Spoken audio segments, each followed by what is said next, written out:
Hey, everybody, we are going to talk about interest rates, everybody's favorite topic. It looks like the Fed is going to have to keep interest rates higher for longer than originally expected. We'll talk about what that means for your stock portfolio, what the current projections are, what could happen, all the kind of important information, and what stock sectors could do the best as rates start to fall eventually. So before we get into it, please take a minute, check out the link you see on your screen, fool.com/Frankel. You can get the top 10 stocks to buy right now from my sponsor, The Motley Fool. It's a great way to support this work I'm doing. Again, that is fool.com/Frankel. So basically, to make a long story short, inflation has proven to be a little tougher to control than the Fed was expecting. In the March CPI numbers, for example, overall CPI, the Consumer Price Index, the biggest measure of inflation, was 3.5% year over year versus 3.4%, which was the expectation. Core CPI, which excludes some particularly volatile items, was up 3.8% year over year. And just like overall CPI, that was 0.1% more than expected. So inflation is running a little bit hotter than the Fed would like to see. Remember, their long-term target for inflation is 2%. Obviously, we're still well ahead of that. So if it's not really gravitating toward that, they and employment's holding up pretty well, they're having a tough time justifying rate cuts, and understandably so. So we're going to look at the latest projections. So the Federal Reserve, the people who make the policy, they issue economic projections 4 times a year at Federal Reserve meetings. So I'm going to go ahead and share a screen real quick. So what you're looking at here, if you look at where my mouse is, these are the projections for the federal funds rate. Right now, the federal funds rate is in a target range of 5.25% to 5.5%. So, right here, the Federal Reserve or the voting members essentially, are expecting a 4.6% federal funds rate at the end of 2024. So, that, to make a long story short, represents an expectation of 0.75 percentage point rate cuts between now and the end of the year. Again, this was their projection in March. That kind of higher than expected inflation data happened. We learned about that after these projections. So take those with a big grain of salt. A better projection might be this, what you see right here. This is called the Fed Watch tool, and it basically tells you the probability of certain rate actions that the market is pricing in. This is run by a futures exchange called the CME Group, and it's in derivatives markets, so what traders are pricing in. Now, according to this tool, at the beginning of 2024, investors were expecting 0.25 percentage point rate cuts. They were expecting the Fed to start cutting rates aggressively this year. Now, those expectations have consistently been kind of tempered downward as inflation data has come out throughout the year. And the latest projection, if you see right here, the biggest bar right here calls for a federal funds rate in the 4.75 to 5% target range. That is 2 rate cuts from where we are right now. So the median expectation, or the biggest probability, is for 2 quarter point rate cuts this year. Now, the market is actually assigning a pretty big probability to just having 1 cut. That's about a 32% chance, or no rate cuts at all, which the market's giving about 11% chance. Now, right now, traders aren't pricing in really any real possibility that the Fed is going to have to raise rates further. So that's good news. But the general point here is that the Fed is planning, or looks like they're going to have to keep rates higher for longer than they would want.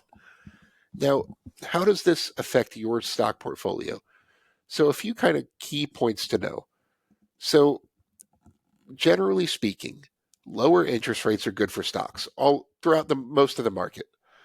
Now, when rates drop, money comes off the sidelines, because when rates are high, people are fine right now getting 5% yields from their savings accounts and CDs and treasury bonds and things like that. They don't want to take the risk on stocks as much when you can get a 5% yield from risk-free assets. As rates start to come down, those risk-free assets seem a lot less appealing to investors, and you see money start to come out of those fixed income markets, out of those risk-free markets, and into the stock market. So that's why it's kind of just an overall positive catalyst for the market. It also makes borrowing money a lot cheaper when rates fall. Companies are willing to borrow money to fund their growth a lot more when rates are low, so it's a good growth catalyst. And just in general, investors' appetite for risk kind of increases. Um, you tend to see like PE multiple expansion and things like that throughout the stock market. There are some types of stocks that should do better than most as rates start to fall, and this can kind of be delayed, and we're seeing this kind of in the stock prices that they're starting to price in rates being higher for longer. So I'm going to share one more time.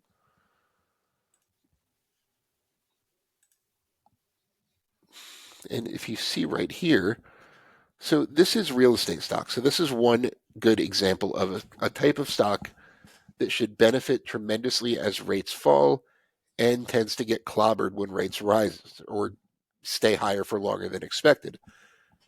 So in this chart, the orange line is the Vanguard Real Estate ETF. It's an index fund of real estate investment trusts. The blue line is the federal funds rate. So look right after 2022, as the federal funds rate started going up and up and up and up, the real estate index funds started going down, down, down, down to where it is now. Real estate is one of the worst performing parts of the stock market over the past 2 years, and rising interest rates are why. And it's not just this current interest rate hike cycle. If you see right here, around 2017, when the Fed started raising rates last time, the federal funds rate goes up and up and up and up. And this was a generally great time for the stock market, but you also see kind of real estate investment trusts like stagnate or trend lower. Once the Fed started cutting rates in 2019, that's when you saw real estate really start to outperform. And it's worth noting that right here, before the Fed actually started to cut rates, is when real estate started to outperform, because as we know, stock movements are generally based on expectations. And by the time the Fed had actually started to cut rates over here, it was widely expected that they were going to do so.